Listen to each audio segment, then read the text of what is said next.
마태복음 5장 말씀 참 좋은 말씀인 것 같아요. 오늘 말씀 보시면 긍휼히 여기는 자는 복이 있나니 그들이 긍휼히 여김을 받을 것이며 긍휼 참 좋은 단어죠. 하나님께서 우리를 긍휼히 여기시고 긍휼이라는 단어는 참으로 좋은 단어인데 오늘 예수님의 가르침을 받는 유대인들이 이 긍휼이라는 단어를 알 수가 있을까? 그러니까 들어서 알겠죠. 근데 긍휼이라는 단어 안에 숨겨져 있는 비밀을 알 수가 있을까? 이렇게 고민을 한번 해봅니다. 왜 그러냐면 사람이 어떠한 시대를 살아갈 때는 그 시대를 잡고 있는 사상이 우리 머릿속에 들어오거든요. 요즘 시대를 포스트 모던 시대라고 하지 않습니까? 포스트 모던은 많은 부분에 있어서 사람들한테 영향을 줘요. 다양화, 우리 옥경은 집사님 이야기하는 다양화 이렇게도 이야기할 수도 있고 저렇게도 이야기할 수가 있고 그렇다 보니까 요즘 포스트 모던 시대에는 예수만 길이 됩니다. 그럴 수도 있지. 그런데 예수만이라는 말은 맞지 않는 것 같아. 이렇게 이야기가 나오는 거예요. 그래서 오늘날은 정말 하나님의 말씀이 있는 그대로 들어가고 하나님의 말씀 따라 살아가는 게 쉽지 않습니다. 예배 드리는데 목숨을 드려야 됩니다. 그러면 왜 굳이 우리가 목숨을 드려야 됩니까? 신앙생활 하던 사람들은 40일 금식기도 하는 사람이 있고 그 집에서 신앙생활하는 사람이 있고 또 1년에 한 번 가는 신앙인들이 있고 여러 사람들이 신앙생활 하는데 왜 굳이 우리가 가가지고 신앙생활을 해야 됩니까? 이런 이야기하는 사람들도 있어요. 그러니까 그렇게 이야기하는 사람들이 많아요.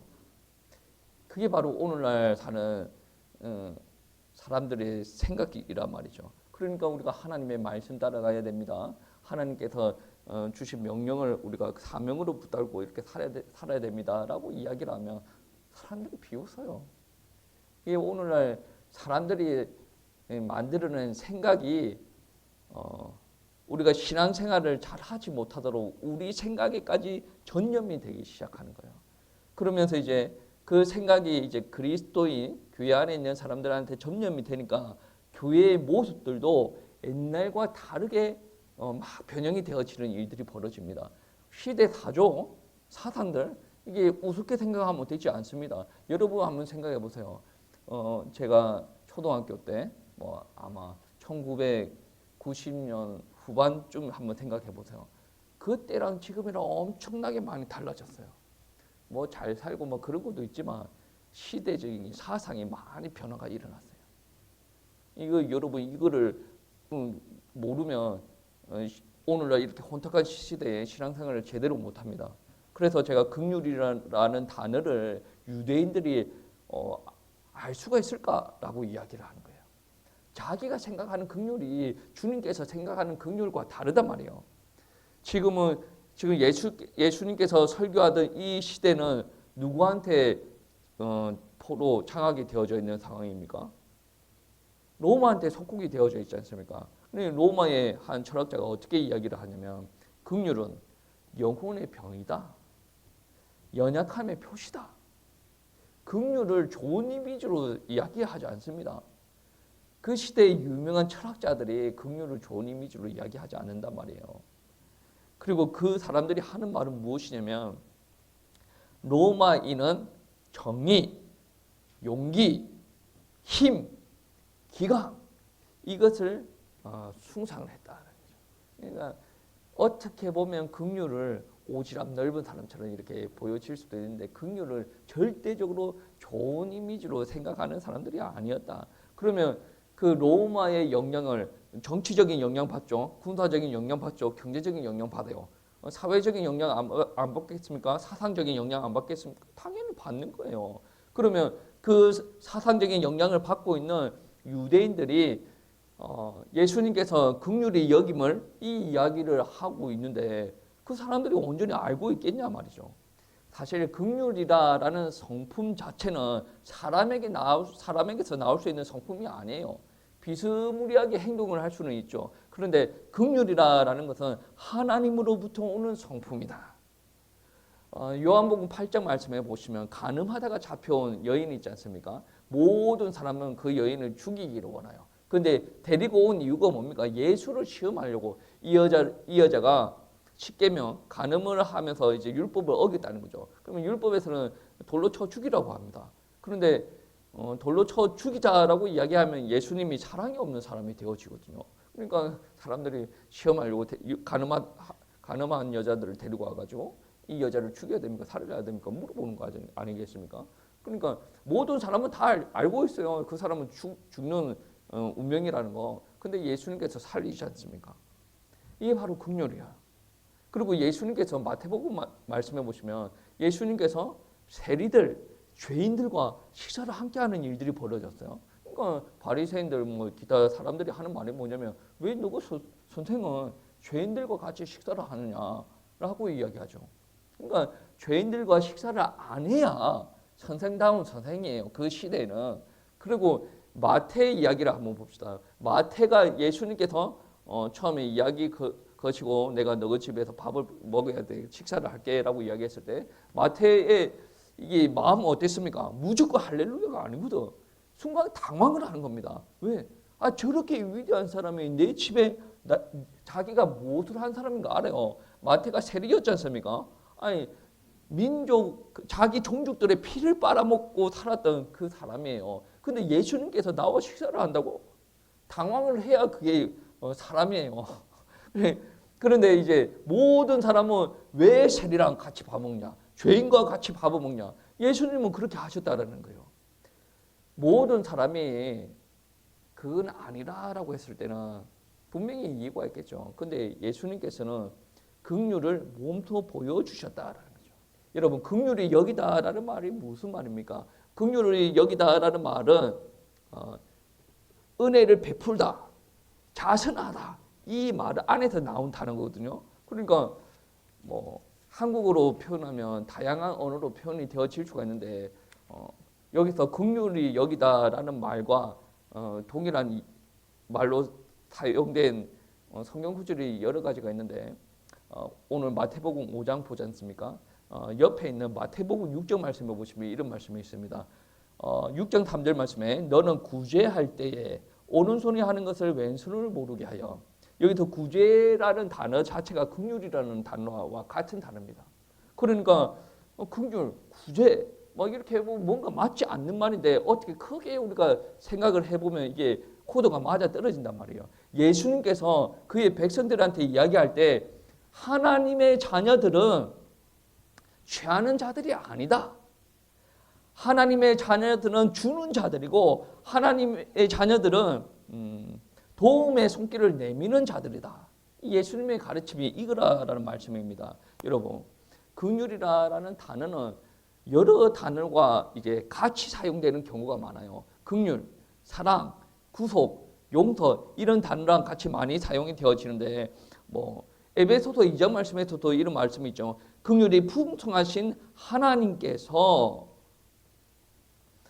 우리를 사랑하신 그 큰 사랑에 인하여 우리를 구원하셨다라고 이야기를 하는데, 긍휼, 하나님의 사랑, 용서 같은 뉘앙스인데 물론 크기는 좀 다를 수도 있습니다. 그런데 하나님의 긍휼하신 사랑으로 우리는 구원을 받은 거예요. 그러면 여러분 한번 생각해 보세요. 왜 우리를 구원하여 주십니까? 우리가 죄 가운데 빠져 있기 때문에, 우리가 잘못했기 때문에 그 저주와 재앙 가운데서 우리를 구원하여 주신다라는 말씀이 되어지는데, 여기서 악과 함께 안 맞아 들어가는 게 있어요. 하나님은 사랑의 하나님이에요. 그래서 우리는 용서해 주시고 우리를 구속하신다라는 말입니다. 그런데 하나님은 공의의 하나님이에요. 어떻게 보면 완전히 성격이 상충되는 거예요. 사랑의 하나님, 공의의 하나님. 이분은 우리 죄인을 용서하고자 하는 거예요. 근데 공의의 하나님이 어떤 거예요? 잘못을 했으면 대가가 있어야 되는 거예요. 예수님께서, 하나님께서 창세기 말씀에 선악과를 따먹을 때 반드시 죽는다라고 말씀하셨죠. 죽는 게 바로 대가. 그 명령을 어기는 게 바로 죄입니다. 죄의 대가는 바로 사망이라는 거죠. 죄의 삭은 사망이다라고 이야기하죠. 그런데 하나님께서는 용서해 주신다니까요. 구원해 주신다니까요. 그런데 하나님 그 죄의 대가를 받아야 되는데 이게 상충이 일어나네. 결이 안 맞는 말이에요. 그래서 하나님께서는 우리에게 어떻게 하시냐면 너는 죄인이다. 그리고 네가 얼마나 끔찍한 짓을 저질렀는지 나는 안다. 그런데 내가 너희한테 자비, 사랑, 긍휼을 베풀어서 너희들을 용서를 하겠다라고 이야기해 주신단 말이에요. 그런데 어떻게 공의와 같이 갈 수가 있는가? 그래서 하나님께서 사람의 몸을 입으시고 이 땅에 오셔가지고 죽으심으로 말미암아 우리의 죄값을 대신 다 치운다는 거예요. 그래서 십자가에서 예수님께서 하나님의 공의를 이루시는 거예요. 그러니까 우리가 그 희생의 대가 십자가를 져야 되는데 그래야 우리 죄에 대한 뭔가 결과물 정산이 일어날 거 아니겠습니까? 그런데 하나님께서는 무슨 죄인의 대가를 치르냐? 하나님께서 처음부터 인간에게 뭐를 하라고 하지 않았습니다. 그 죄는 아무나 할 수 있는 게 아니에요. 하나님께서 정해낸 거예요. 여자의 후손, 처녀가 잉태하여 그 여자의 후손 예수 그리스도가 오시고 나서 그분이 십자가를 지셔야 하나님의 공의를 이루신다라는 말씀이 되어집니다. 이게 하나님의 방법이에요. 얼마나 기똥찬 사랑입니까? 그 사랑을 이루기 위해서는 하나님께서 열심을 다하셨다. 열심을 다하실 때 누구들이 이렇게 열심을 다 같이 해야 되는 거 아닌가? 그런 이야기 아니에요. 하나님께서 열심을 다하실 때 이 사람들을 무지하여서 하나님의 계획에 대적할 줄 다 알고 있었습니다. 근데 하나님께서 얼마나 열심을 했냐면 자기 아들을 땅에 보내시면서 이 계획을 죄의 문제를 해결하여 주셨다라는 말씀이 되어집니다. 여러분, 공의라는 것은 체험이 되어진 사람만이 알 수 있다. 그게 다르게 이야기하면 하나님의 공의가 나에게 부여가 되어졌다라는 것을 아는 사람만이 알 수가 있다. 내가 하나님의 공의를 받았다, 사랑을 받았다, 자비를 받았다. 그 사람만이 공의를 베풀 수가 있다라는 말씀입니다. 여러분, 공의는 사람의 성품이 아니에요. 하나님의 성품이에요. 하나님께서 우리 죄인들을 구원하시기 위해서 하나님께서 공의를 베풀어 주셨단 말이에요. 그래서 하나님을 만난 사람만이 공의라는 것을 할 수가 있다라는 말씀입니다. 여러분, 아브라함과 조카 롯이 있어요. 그 집안에 이제 다툼이 일어났죠. 아브라함이 조카 롯 보고 야 네가 가고 싶은 대로 가라, 내가 반대로 갈게 라고 이야기하죠. 조카 롯은 어떻게 이야기합니까? 제일 살기 좋은 동네, 문명이 발달한 도시 소돔과 고모라를 선택을 하고 아브라함은 그 반대쪽을 선택을 합니다. 어떻게 보면 아브라함 입장에서 조카 롯을 인간적으로 보면 괘씸할 수가 있죠. 딱 그렇다고 선택하라고 했다고 지가 제일 살기 좋은 동네를 선택을 하네. 내가 지금 나이가 몇인데 니는 그래도 젊으니까 네가 좀 안 좋은 동네로 가고 또 노인을 공경하는 입장에서 아니 나를 좋은 동네로 넣어야 되지 않겠냐 이렇게 바라볼 수가 있죠. 인간적으로 바라보면 아브라함 입장에서는 어떻게 보면 어른 대접을 못 받은 거예요. 그럼에도 불구하고 소돔과 고모라가 전쟁이 일어나죠. 그리고 롯의 식솔들이 다 포로로 끌려갑니다. 그때 아브라함이 자기 가병들을 이끌고 가서 롯을 구해오는 일들이 벌어지죠. 이게 바로 긍휼입니다. 나한테 좋게 대하지 않은 사람을 구하기 위해서 그렇게까지 행동하는 게 바로 긍휼이라는 거예요. 그리고 여러분, 모세가 광야에서 이스라엘 백성들을 이끌고 있을 때 모세를 대적하는 사람들이 많아요. 미리암 어떻게 했습니까? 모세 보고 대적질 하지 않습니까? 그리고 나서 이제 미리암이 몸에 이제 문둥병이 생기는 거예요. 그래서 모세가 아이고 손타 그렇게 안 하죠. 모세는 어떻게 합니까? 하나님이여 원하건대 그를 고쳐 주시옵소서. 이게 긍휼이에요. 우리 이 땅에서 사는 많은 그리스도인들 보세요. 자기한테 해코지하고 나서 잘못된 사람들 보면 막 어떤 생각이 듭니다. 어떤 생각이 듭니까? 그럴 줄 알았어. 그게 바로 인간의 성품이에요. 긍휼은 인간의 성품이 아니라는 거죠. 꼬솜타 그런 게 아니라 아휴 저럼 어쩌고 회복되어야 되는데 이런 마음이 드는 게 하나님의 성품이다라는 말씀입니다. 여러분, 인간 세상에서는 긍휼이 긍휼과 합이 안 맞습니다. 로마서 1장 29절 31절 말씀해 보시면 인간의 세상에서 이제 사람들이 하는 마음, 사람들이 하는 행태를 보면 이런 일이 있습니다. 모든 불의, 추악, 탐욕, 악의가 가득한 자요. 시기, 살인, 분쟁, 사기, 악독이 가득한 자요. 수군수군하는 자요. 여러분 이게 긍휼과 맞습니까? 안 맞지 않아요. 비방하는 자, 능욕하는 자, 교만하는 자, 자랑하는 자, 악을 도모하는 자, 배약하는 자, 무정한 자, 무자비한 자. 긍휼과 맞지 않아요. 죄 가운데 속한 자, 세상에 속한 자가 바로 이런 모습을 가지고 있단 말이에요. 긍휼은 사람의 성품에서 절대로 날 수가 없는 겁니다. 여러분 로마서 말씀에 1장 말씀에 보시면 왜 사람들이 그렇게밖에 할 수가 없는가? 하나님을 떠나서 그렇대요. 그러면 하나님을 떠나 있는 사람들이 하나님을 다시금 만나야 긍휼이라는 성품이 회복되어질 수가 있는 겁니다. 우리가 긍휼을 가질 수 있는 유일한 길은 무엇이냐면 예수 그리스도를 통해서 하나님을 만나서 하나님의 의를 내가 부여를 받는 게 유일한 방법이에요. 뭐 사람을 착하게 섬긴다 그러면 나한테 긍휼이 있냐? 아니 그거 아니에요. 사람들이 말하는 긍휼과 예수께서 이야기하는 긍휼은 자체가 다르다. 기질 자체가 다르다. 그래서 여러분 긍휼이 여기다 라는 말은 무슨 뜻이냐면 마태복음 5장과 6장 말씀에 많은 이야기들이 있어요. 마틴 로이드 존스라고 이야기하는 청교도 목사님이 어떻게 이야기했냐면 그리스도인들은 상당한 것을 행하기 전에 이미 상당한 존재다. 그러니까 우리 긍휼과 연결시키면 어떠한 단어가 되어지냐면 사람들은 긍휼을 행할 수가 없다.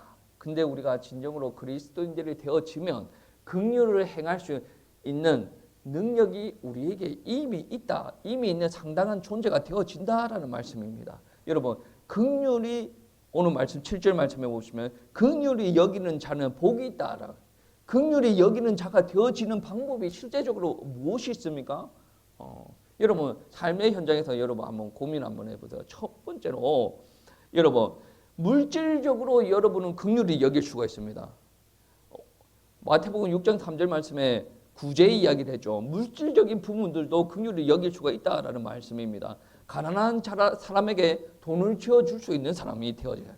배고픈 사람에게 먹을 것을 줄 수 있는 사람들, 집이 없는 사람들에게 잠자리를 제공해 줄 수 있는 사람, 그 사람이 긍휼이 여기는 사람이다라는 말입니다. 긍휼이 여기는 사람들은 남의 잘못을 들춰내거나 공격하지 않습니다. 결코 인색하지 않습니다.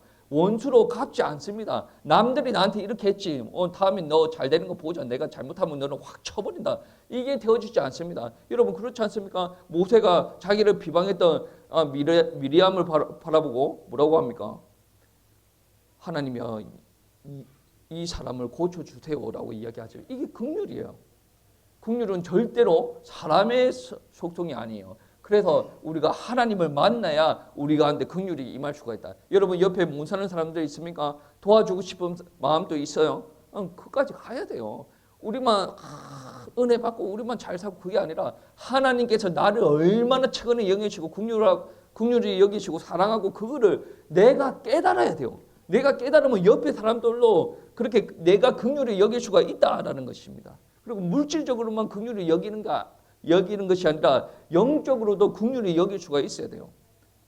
영적으로 불쌍히 여기고 불쌍히 여기니까 이 사람한테 자극을 줄 수도 있고 기도도 할 수가 있고 이 사람에게 설교도 할 수가 있다라는 거죠. 불쌍히 여길 수가 있는 사람이에요. 여러분 어거스틴이라는 사람 이야기를 들어봤죠. 훌륭한 사람이에요. 이 어거스틴이 어떤 이야기를 하냐면 내가 영혼을 떠나버린 몸을 위해 운다면 하나님을 떠나버린 영혼을 위해서도 울 수가 있어야 된다. 그러니까 쉽게 말하면 그 말이에요. 영혼이 떠나버린 몸을 위해서 운다. 그러니까 육신적인 죽음을 맞이한 그 사람을 위해서 사람들 다 울지 않습니까? 그렇다면 하나님을 떠나버린 영혼, 그러니까 하나님이 없는 영혼, 영적으로 죽은 영혼을 위해서 울 수가 있어야 된다라는 말씀이 되어집니다. 여러분 이게 바로 긍휼히 여기는 마음이에요. 누가 잘 산다. 그래서 부러워할 수도 있죠. 근데 그 사람이 하나님을 믿지 않습니다. 그래서 나는 저 사람을 긍휼히 여길 수가 있어야 돼요. 왜냐하면 하나님께서 하나님을 떠나 있던 나를 긍휼히 여기시고 나를 구원하셨지 않습니까? 하나님의 심정을 알기 때문에 잘 살아도 하나님을 못 믿는 저 사람을 나도 동일하게 하나님의 마음으로 긍휼히 여길 수가 있다라는 말씀이 되어집니다. 그리고 우리는 자극을 줄 수가 있어야 돼요. 막 맞는 말 하고 지적질하고 그 말이 아니라 정말로 저 하나님을 만나지 못한 저 사람에게 자신이 죄인이다라는 것을 깨달을 수 있도록 복음의 말씀, 하나님의 말씀을 전해야 그에게 자극이 올 수가 있다. 자극이 와야 하나님 앞에 돌아올 수가 있지 않습니까? 하나님을 믿지 않아서 내가 긍휼을 여기고 있어요. 그 긍휼을 내가 실천을 하기 위해서 하나님의 말씀, 복음을 전하는 일들이 일어나야 됩니다. 그 긍휼은 사람을 자극시키는 일이고 죄를 깨닫게 하는 일을 감당을 하게 한다라는 말씀입니다. 여러분. 그리고 긍휼히 여기면 말로만 하는 것이 아니라 기도를 해야죠. 기도를 하면서 우리가 긍휼을 베푸는 일을 할 수가 있다라는 거죠. 그리고 무엇보다 우리가 옆에 사람들이 측은하게 여겨지고 긍휼히 여겨지면 전할 수가 있어야 된다는 거죠. 하나님의 떠난 영혼들을 바라보고 그 사람은 하나님께서 무엇을 이야기하는지 모르지 않습니까? 그러니까 자기가 옳다라고 생각하는 대로 뛰어갑니다. 근데 잠언서에 보면 어떻게 합니까? 결국엔 그 뛰어가는 그 길이 사망의 길이 되어진다라고 이야기하지 않습니까? 얼마나 불쌍합니까? 살기 위해서 발부둥치고 자기가 제일 좋다라는 길을 향해서 최선으로 전력질주를 다하고 있습니다. 이 사람들 정말 불쌍한 사람들 아닙니까? 그래서 우리는 그 사람을 긍휼히 여길 줄 알아야 되고 그 사람에게 하나님을 만나는 길을 전할 수가 있어야 된다라는 말씀입니다. 여러분, 불쌍히 여길 줄 알아야 돼요. 가끔 저도 뭐 우스갯소리로 내가 제일 불쌍한데 뭐 그런 생각을 그런 이야기 농담으로 할 때가 있습니다. 누가 그렇대 네 옆에 사람들이 다 그럽니다. 그러면 그 사람 내보다 더 괜찮은데 내가 더 불쌍한 것 같은데 이런 이야기를 할 때가 있어요. 그런데 여러분 정말로 여러분이 하나님의 은혜로 충만하다 그런다면 긍휼히 여기는 마음이 있어야 돼요. 여러분에게 긍휼히 여기는 마음이 있다라는 것은 하나님께서 여러분에게 임하였고 하나님께서 여러분 심령 가운데 역사한다라는 거죠. 그리고 여러분의 성품이 예전에는 자기밖에 몰랐어. 너무 이기적으로 살았어. 내 새끼밖에 몰랐습니다. 그런데 하나님의 은혜가 들어가고 나서는 내 새끼에서 남의 새끼 그리고 여러 사람들의 새끼 이게까지 확정이 되어진다. 예전에는 내 새끼만 보면 그렇게 측은하게 여겨지고 긍휼히 여겨지고 눈물 났어. 남의 새끼는 어떻게 되든지 상관이 없어. 이게 바로 지금 긍휼이 안 들어갔을 때의 일이고 정말로 긍휼이 들어오면 남의 애들 바라볼 때도 너무나고 측은히 여겨지고 저 애도 하나님을 만나고 귀하게 쓰임 받아야 돼. 이런 마음이 들어와야 돼요. 그리고 옆에 너무 힘들게 가난하게 사는 사람들 바라보면 저 사람을 어떻게 도와줘야 되는데 그런 마음도 들어와야 그게 긍휼이라는 마음이 성품이 내 안에 이미 들어왔다라는 것입니다. 여러분 그렇게 긍휼이라는 것을 행하고 있을 때 그 결과가 어떻게 일어납니까? 오늘 7절 말씀에 긍휼히 여기는 자는 복이 있다. 그 복이 긍휼히 여김을 받을 것이오. 내가 주변 사람들을 긍휼히 여기고 살아갈 때 물론 최초는 하나님으로부터 긍휼히 여김을 받아서 그 긍휼이 나에게 임하였고 그 긍휼로 말미암아 옆에 사람을 긍휼히 여기는 거예요. 그렇게 긍휼히 여기고 있는 것을 바라보고 하나님께서 나를 긍휼히 여긴다라고 오늘 본문 말씀에 이야기를 합니다. 사복음서에 그런 이야기가 있죠. 채무자가 한 명 있는데 그 채무자한테 채권자가 빚을 탕감해 주는 일이 벌어집니다. 그런데 나중에 채권자였던 그 사람이 이상한 소식을 들어요. 그 소식이 무엇이냐면 자기가 빚을 탕감해 줬던 그 채무자가 다른 사람한테는 채권자로 되어져 있어가지고 자기가 탕감해 준 그 액수보다 훨씬 작은 액수인데 그 채무로 인해서 이 사람이 막 상대방을 괴롭히는 일들이 벌어져요. 그래가지고 이게 빚을 탕감해 줬던 이 사람이 막 이렇게 노발대발하는 일들이 복음서에 기록이 되어져 있거든요. 우리들은 이런 일들이 많아요. 하나님으로부터 엄청난 은혜를 받고 나서도 옆에 사람들한테 약간의 사랑도 실천을 안 하는 경우가 많이 있어요. 그거를 보고 하나님께서 엄청나게 안타까워하셔. 오늘 말씀이 그거예요. 우리가 긍휼히 여김을 받았습니까? 긍휼히 여기세요. 그러면 하나님께서 우리를 더 긍휼히 여기신다라고 이야기를 합니다. 용서함 받았습니까? 주변 사람들 좀 용서를 해주세요. 그러면 하나님께서 나를 보고 더 크게 용서를 하신다는 거죠. 우리 이 땅에 있는 사람들은 좀 그래요. 로마서 1장 말씀 이야기했죠. 죽은거리고 사기치고 살인하고 뭐 악독 막 그런 게 가득 차 있습니다. 여러분이 하나님을 믿어도 여전히 불신자 상태에 가고 있을 때가 너무나도 많아요. 불신자 상태에 가고 있으면 여러분 심령을 누가 자꾸 역사를 합니까? 악한 영들을 자꾸 역사하는 거예요. 여러분 신분 자체는 이미 하나님의 자녀인데 여러분 삶이 생각과 말이 여전히 불신자 상태에 있다는 거죠. 그것을 거기에서 벗어날 수 있는 방법이 뭡니까? 예수 그리스도 구원자예요. 여러분 안에 계속 저주의 말이 나오고 욕이 욕이 나오고 괴를 보고 욕을 하고 막 사람들 간에 분란을 일으키고 있으면 예수 그리스도의 구원체를 사용하시기 바랍니다. 내 안에 있는 흑암의 구원체가 역사하고 있는데 예수 그리스도의 구원체를 사용하시기 바랍니다. 예수 피로 덮어달라고 하나님의 거룩함으로 채워달라고 기도하셔야 돼요. 그리고 오늘 말씀에 그렇게 채워졌을 때 여러분 안에 긍휼하심이 차고 넘친다라는 말씀입니다. 참 재미가 없죠. 재미가 없는 말씀입니다. 어떻게 보면. 아니 어떻게 하면 우리가 처음에 합격합니까? 어떻게 하면 부자로 살아갑니까? 어떻게 하면 우리가 세상적으로 떵떵거리고 살아갑니까? 이런 메시지면 너무나도 좋겠는데 긍휼히 여겨라. 내가 긍휼히 여기면 하나님께서 긍휼히 여기신다. 이야기하시지 않습니까? 이 안에 비밀이 있습니다. 하나님께서 여러분을 긍휼히 여기실 때 그 긍휼이 얼마나 큰 긍휼인지 여러분 상상이라도 좀 해봤습니까? 여러분 혹시 100만 원 필요해요? 하나님께서 여러분에게 긍휼히 여기시면 170배가 나올 수도 있는 문제는 아니겠습니까? 여러분 계속 돈, 육신적인 그런 것만 생각하지 마시고 하나님께서 여러분을 잡으시면 세상이 여러분을 감당하지 못하게 되어집니다. 인간 생각으로 나가는 것이 아니라 하나님께서 주신 긍휼을 옆에 사람들한테 조금씩 베푸는 일들이 일어났으면 좋겠습니다. 그래야 여러분이 하나님 앞에 더 인정을 받고 하나님 앞에 더 큰 긍휼을 받을 줄 믿습니다.